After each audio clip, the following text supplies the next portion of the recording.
오늘은 하나님의 공동선 세 번째 말씀을 드리겠습니다. 오늘 주제는 예스와 앤드입니다. 최근 프랑스에서 아주 끔찍한 테러가 발생하여 전 세계를 충격에 빠뜨렸습니다.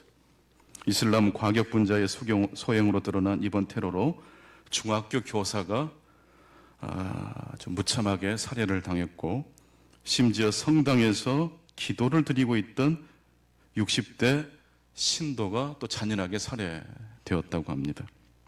테러범들은 현장에서 경찰의 총에 의해서 사살되기 전 큰 소리로 신을 위하여 라고 외쳤다고 합니다. 신을 위하여. 자기가 믿는 신을 위하여, 자기가 믿는 신앙과 신념 때문에 무고한 사람을 죽인 것입니다. 살인의 목적이 다름 아니라 신을 위하여였다는 점이 굉장히 충격이 되었습니다. 그리고 이와 같은 일이 앞으로도 계속 반복될 가능성이 있습니까? 없습니까? 꽤 많습니다. 무엇이 잘못된 것일까요? 신앙이, 신념이 살인의 동기로 작용하고 있습니다. 원래 종교란 한자의 그 뜻을 그대로 풀이하면 으뜸 가는 가르침입니다. 최고의 가르침, 그것은 구원입니다. 생명을 살려내는 것입니다. 구원을 위해서 믿는 종교 때문에 누군가를 죽이고 죽임을 당한다. 아이러니가 아닐 수 없습니다. 서울대학교 심리학과 교수인 김영원 교수는 사람이 자신의 신념을 공격당할 때 자신의 전 재산을 잃은 것보다 훨씬 더 큰 고통을 느낀다고 합니다. 자신의 신념이, 자신의 믿음이 누군가로부터 공격을 당할 때 전 재산을 잃은 것보다 더 큰 고통을 느낀다는 것입니다. 이슬람 과격분자들의 심리 상태가 이와 같다고 말씀드릴 수 있습니다. 하지만 그렇다고 하더라도 신념이라는 것이 대체 무엇이길래 이처럼 끔찍한 살인을 저지를까요? 예수님께서는 우리 그리스도인들에게, 신념을 공격받는 그리스도인들에게 어떻게 대처하라고 말씀하셨을까요? 로마서 12장 21절을 보게 되면 악에게 지지 말고 무엇으로 악을 이기라고 말씀하셨습니까? 선으로 악을 이기는 것입니다. 너희 원수를 사랑하며 너희를 박해하는 자를 위하여 기도하라고 또한 말씀하기도 하셨습니다.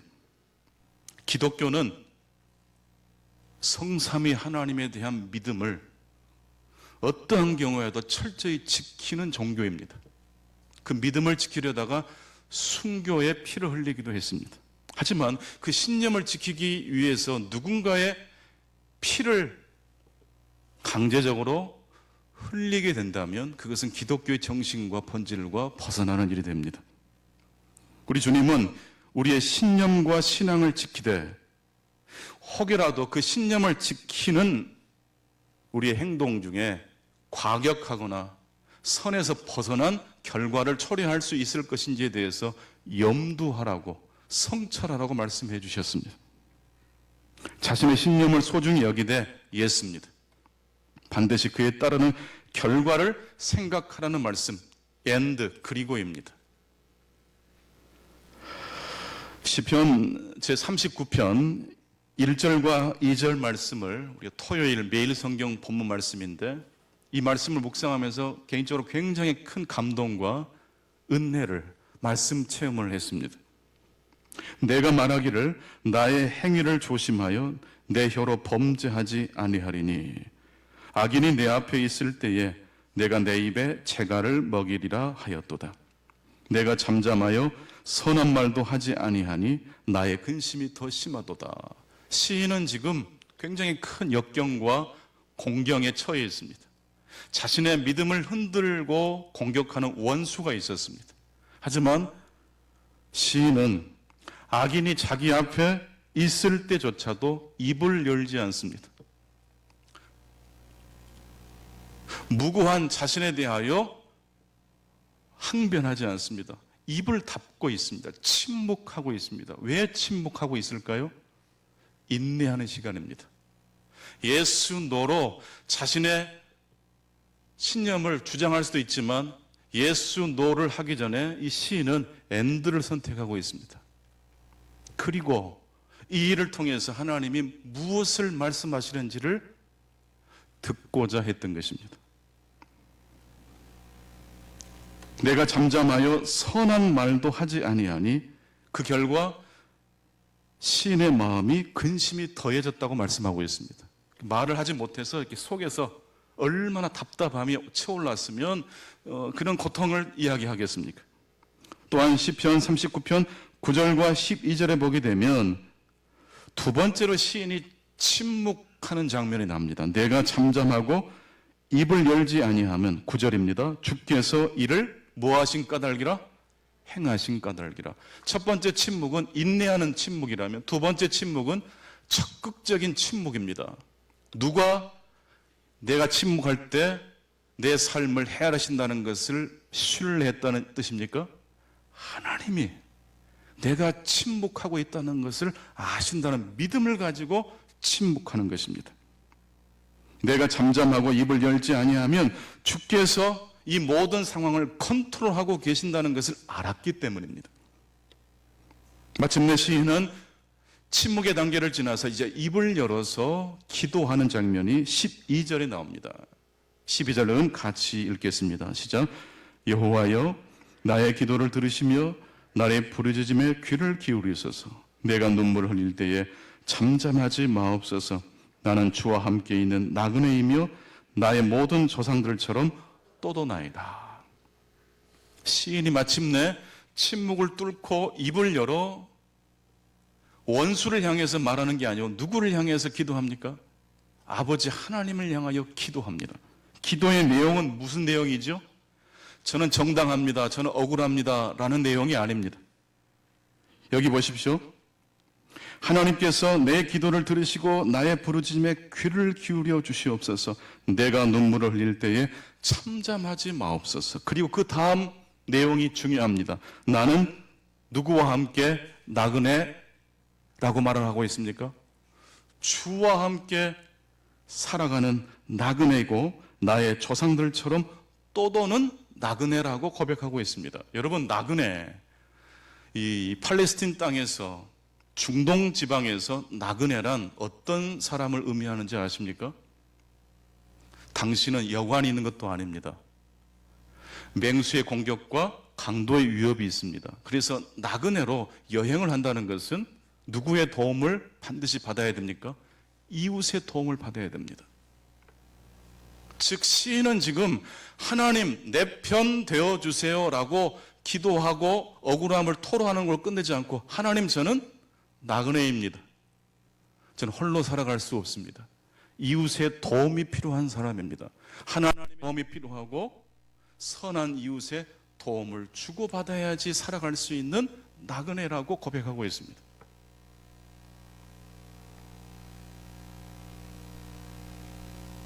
시인은 처음에는 인내했습니다. 그리고 두 번째는 하나님을 신뢰했기 때문에 다시 한번 침묵했습니다. 그리고 마침내 시인은 입을 열어 하나님께 기도합니다. 그 기도의 내용은 무엇입니까? 하나님의 공동선에 대한 고백이었습니다. 하늘과 땅이 시줄과 날줄이 되어서 이 세상을 아름답게 합니다.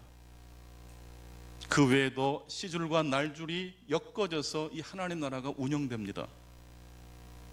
나그네는 선한 이웃의 환대를 통해서만이 살 수 있는 존재입니다. 우리는 오늘도 하나님의 도우심이 없이는 살 수 없는 그러한 가난한 인생임을 고백하지 않을 수 없습니다. 복음이란 공동선입니다. 하나님의 나라가 바로 복음인데 그 하나님의 나라의 운영 원칙은 윈윈입니다. 그래서 창세기 1장 31절에 보게 되면 하나님께서 태초의 천지 만물을 다 창조하신 다음에 보시기에 심히 좋았더라라고 말씀하십니다. 시줄과 날줄이 되어서 서로가 엮어지고 조화를 이루는 그 모습이 선이라고 말씀하고 있습니다. 오늘 말씀의 제목은 하나님의 공동선 예스와 엔드입니다. 하나님의 공동선은 예스와 엔드라는 시줄과 날줄로 구성되는 나라라는 말씀입니다. 찬성과 반대만 있는 삶은 대단히 쉬운 삶일 것입니다. 이분법. 그저 선한 편과 나쁜 편으로 나누어 생각하면 됩니다. 그리고 내가 선하다는 생각을 갖는 순간 그 한 가지 이유 때문에라도 우리는 얼마든지 버텨낼 수가 있다고 합니다. 선악, 이분법 굉장히 편리합니다. 내가 노력해서 실력을 쌓지 않아도 됩니다.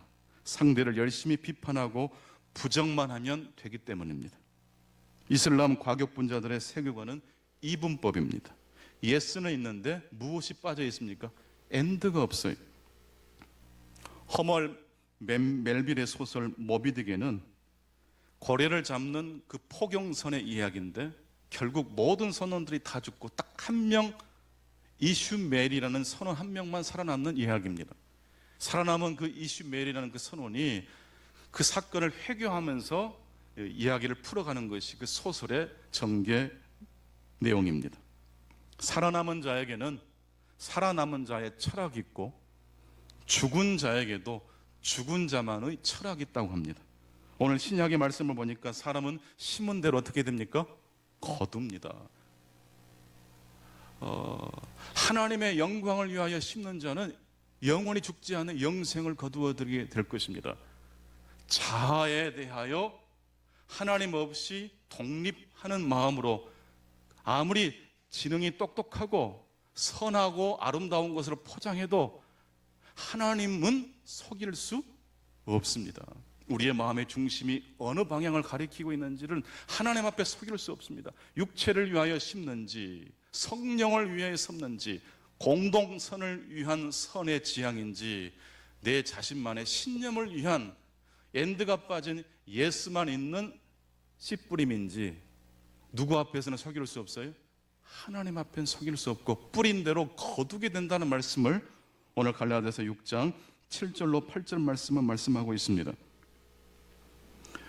이 모비딕의 그 중요한 장면 중에 이 에이헤브라는 이 선장이 모비딕 이 하얀 흰 고래 향유교류에게 이 다리가 잘려나가서 그때부터 정신이 나가버린 사람이고 고래 기름을 얻어서 등독히고 사회 발전을 위해서 고래를 잡는 이 포경성의 목적은 다 잊어버리고 오로지 원수를 갚는 것으로만 마음과 육체가 함몰돼 버린 사람입니다.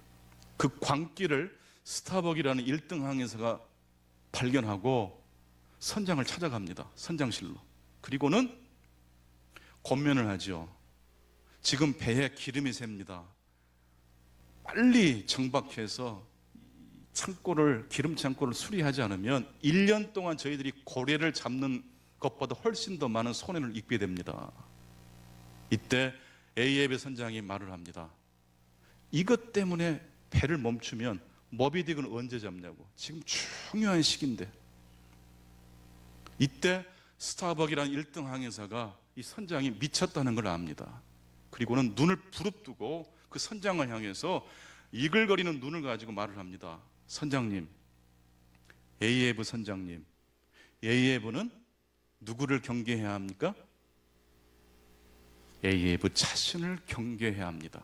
자신을 조심하십시오. 예스만 있고 엔드가 빠진 삶을 조심하십시오라고 권면을 합니다. 이때 선장이 총을 뽑아가지고 스타벅 항해사를 쏘아 죽이려고 하다가 이 스타벅의 태도가 워낙 진지하고 강력했기 때문에 총을 뽑지 않고 항해사의 말대로 배를 정박하고 창고를 수리합니다. 그리고 에이앱의 선장의 삶이 회심이 되면 좋았는데 그 뒤로도 변화되지 않습니다. 모비딕 자신의 자리를 잡아먹은 그 고리에 대한 복수심을 불태우고 계속 전진합니다. 에이앱의 선장이 조심해야 될 것은 선악의 이분법이었습니다. 에이앱의 선장의 신념 때문에 그 배의 모든 선원이 죽었습니다. 하지만 딱 한 명, 이슈멜, 살아남은 그 이슈멜에게는 선악의 이분법 외에 다른 한 가지가 있었기 때문에 살아날 수 있었다고 합니다. 포경선 피코도호를 타기 전 이슈멜은 여관방이 부족해 이방인 퀵회그라는 한 아주 태평양 어느 연안의 그 섬에서 살던 그 식인 문화도 있었던, 그래서 좀 가까이 하긴 너무 두려웠던 한 사람과 같이 한 방을 쓰게 됩니다. 온몸에 문신이 새겨져 있는 그의 모습을 보고 이슈멜은 공포를 느꼈지만 퀵회그라는 이 사람은 이슈멜에게 자신이 알고 있는 모든 것들을 나누고 격려해주고 위로해줍니다. 두 사람은 금방 친밀해졌고 단짝 친구가 됩니다. 그리고 포경선이 침몰할 때 퀵회그라는 이 원주민이 자신의 죽음을 대비해서 미리 만들어 놓은 이 관을 이슈멜이 붙잡고 바닷속에 잠겼다가 구사일생으로 살아남습니다. 결국 이슈멜이 왜 살아남은 것이었습니까? 이렇게 문장으로 설명할 수 있겠습니다. 이방인 퀵회그와의 우정, 즉 퀵회그와 맞잡은 손이 이슈멜을 살려냈던 것입니다. 여러분, 이슈멜 어디서 많이 들어봤던 이름 같지 않습니까? 이스마엘이라는 의미입니다. 이 모비딕의 그 첫 문장은 이렇게 시작됩니다. 내 이름은 이슈멜이라고 해두자. 내 이름을 이슈멜이라고 불러다오. 원래 첫 문장은 가장 먼저 쓰는 문장이 아니고 가장 나중에 쓰는 문장입니다. 왜 나의 이름을 이스마엘이라고 불러달라고 했을까요? 이 말은 이 주인공의 이름이 이스마엘이 아닐 가능성이 매우 높다는 뜻입니다. 그렇다면 이슈멜의 진짜 이름은 무엇일까요? 상상 한번 해보십시오. 혹시 이삭은 아니었을까요? 이삭은 아브라함의 직통 자손입니다. 선민입니다. 이스마엘은 그도 한 민족을 하나님께서 이루게 해주겠다고 했지만 믿음의 조상 계보에서 벗어나 있습니다. 이스마엘이 누구 때문에 살아났습니까? 원주민 퀵회그와의 우정 때문에 살아났던 것처럼 이스마엘은 자신이 한 번도 생각하지 못했고 만날 생각도 전혀 없었던 그 원주민과의 우정을 통해서 살아남은 것을 통해서 자신의 이름이 이삭인데 이스마엘로 불러달라고 했던 것 아닌가라는 상상을 해보게 됩니다.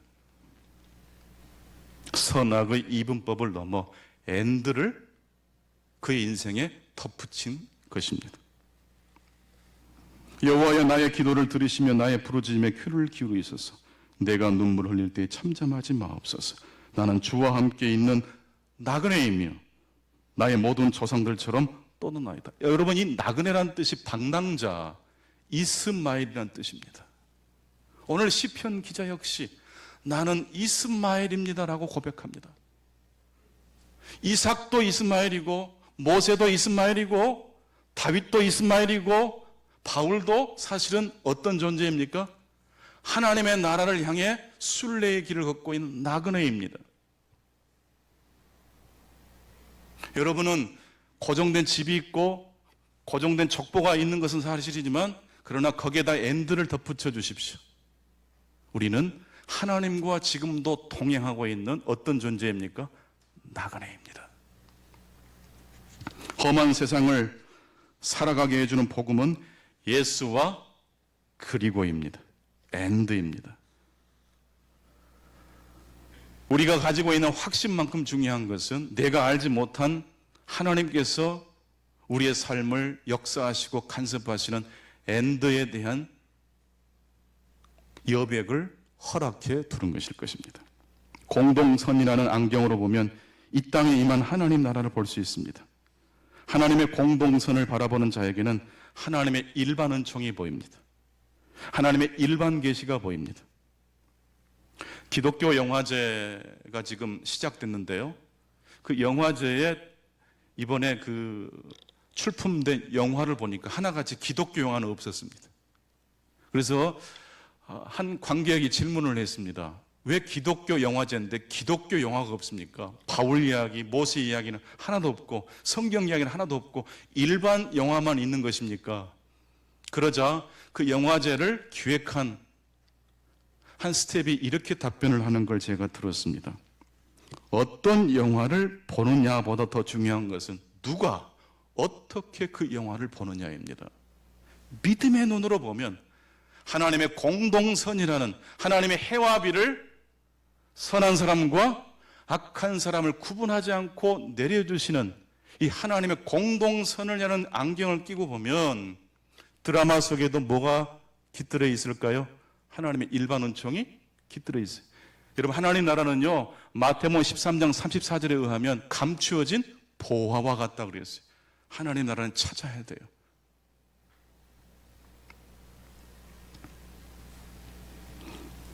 알사탕이라는 백희나 작가의 짧은 동화 이야기를 마지막으로 좀 하고 말씀을 맺겠습니다. 이 그림책, 어린이 그림책을 그리는 작가에게 주는 노벨상 같은 상이 있다고 하는데 이 백희나 작가가 최근에 그 상을 받으셨더라고요.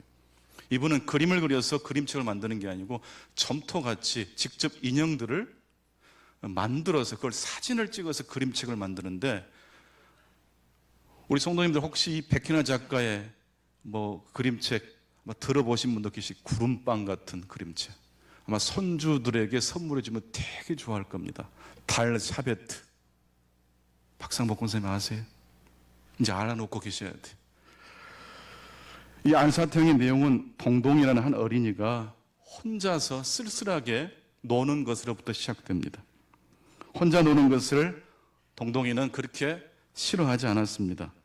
어느 날 새 구슬이 필요해 문방구로 가는 도중에 동동이의 시선에 다른 친구들이 보입니다. 나도 끼워줘라는 말을 하고 싶은데 도무지 용기가 나지 않아서 말을 못합니다. 친구들이 동동아 같이 놀자라는 말을 해주기를 기다리고 있었습니다.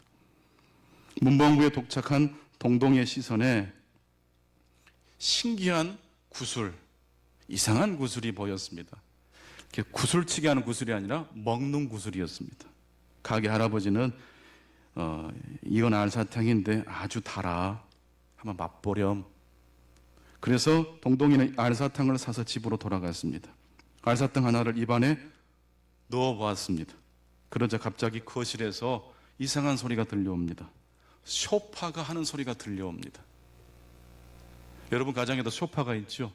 우리의 몸무게를 지탱해 주느라 얼마나 고생을 많이 하는지 몰라요. 쇼파가 하는 소리를 알사탕을 먹자마자 들려옵니다. 입안에 사탕이 다 녹으면 그 목소리도 사라집니다. 이번엔 온종일 동동이의 손에 끌려다니던 늙은 개 구슬이의 속사정이 들려옵니다. 너무 힘들다고, 그만 좀 목줄을 끌으라고, 목줄 좀 풀어달라고. 그래서 동동이는 구슬이의 속사정을 듣고 구슬이가 부탁한 대로 목줄을 풀어줍니다. 그리고 한참 놀고 있는데 사탕이 다 녹았습니다. 이번에는 아빠가 들어오셨습니다. 아빠가 들어오면 동동이는 좀 긴장이 됩니다. 왜냐하면 아빠는 눈만 마주치면 잔소리를 퍼붓기 때문입니다. 숙제했니? 장난감 치워라. 손은 닦았니? 아빠의 잔소리가 싫었던 동동이는 사탕을 먹고 잠에 들려고 합니다. 이번에는 아빠의 수염을 닮은 사탕입니다. 사탕을 넣고 오물거리고 있는데 어디선가 마음의 소리가 들려옵니다. 사랑해, 사랑해, 사랑해, 사랑해, 사랑해. 누구 하는 마음의 소리입니까? 아빠가 동동이에게 하는 말입니다. 찬소리가 아니라 사랑해, 사랑해, 사랑해. 이 말을 듣고 동동이가 아빠 뒤로 살짝 다가가서 끌어안고 나도 아빠를 사랑해 라고 말을 했습니다. 고단한 하루를 마치고 돌아온 아빠의 얼굴이 좀 피곤해 보입니다. 이쯤 되면 질문 하나가 생깁니다. 동동이의 엄마는 어디 있을까요? 동동이는 다른 사탕도 먹어봅니다. 이번에도 안녕 안녕 소리가 들립니다. 밖에서 나는 소리를 찾아가 보니까 낙엽이 떨어지면서 동동이에게 말을 겁니다. 동동아 안녕, 지금 가을이야. 근데 이 단풍이 지는 이 나무 뒤쪽으로 친구들이 노는 모습이 들어옵니다. 이제 남은 알사탕을 동동이는 먹으려고 결심을 했습니다. 그런데 이번에는 이 사탕을 먹어도 소리가 들리지 않습니다. 사탕이 다 녹을 때까지 아무런 소리가 들리지 않습니다.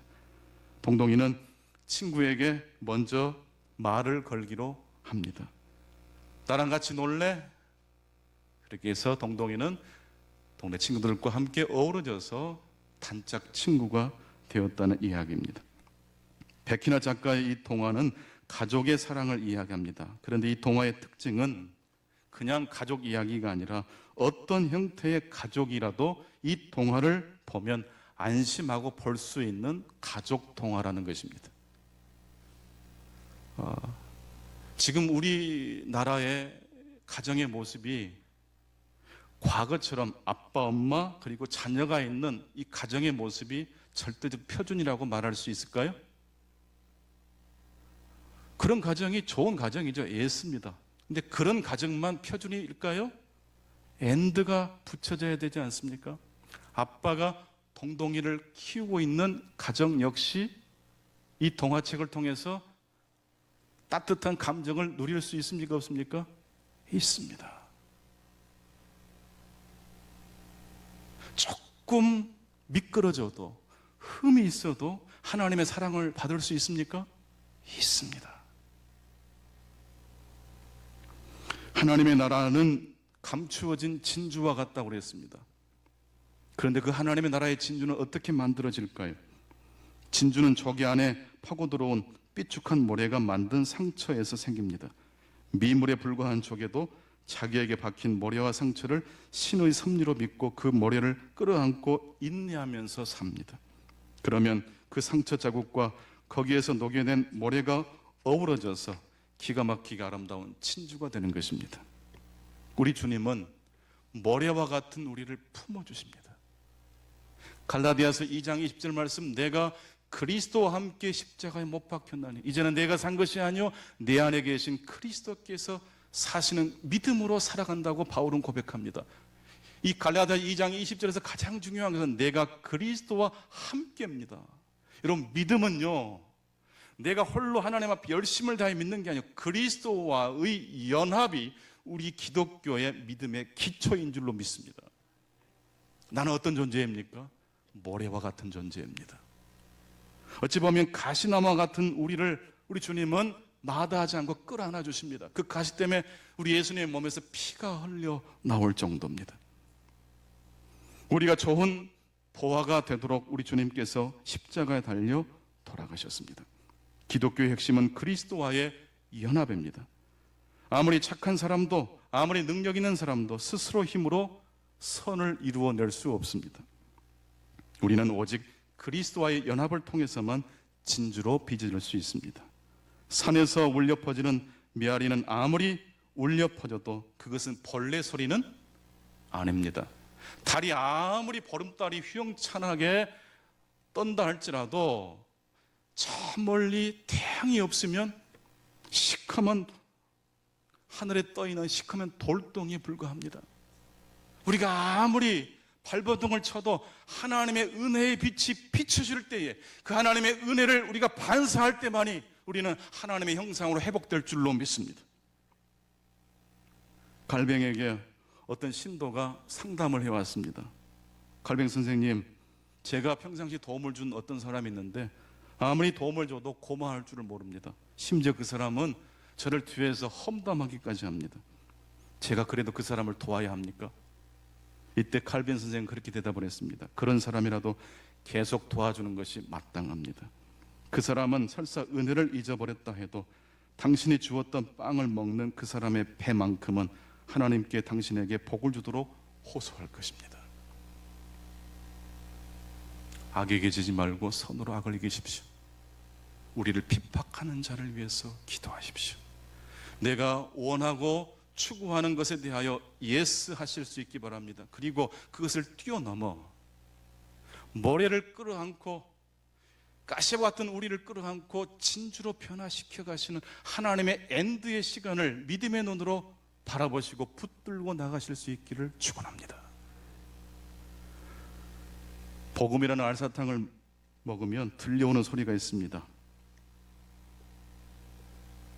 성령을 위하여 씨를 심는 자에게는 영원히 꺼지지 않고 없어지지 않는 영생을 거두게 될 것이다. 자기 육체를 위하여 심는 자는 아무리 화려해 보일지라도 하나님을 속일 수 없다. 여러분, 우리의 삶에 하나님의 복음이 필요합니다. 그 복음은 두 가지입니다. 예스와 엔드입니다. 오늘 예배 시간을 마치시고 나가실 때 알사탕을 받아들이시고 바로 그냥 드시지 마시고 한번 보십시오.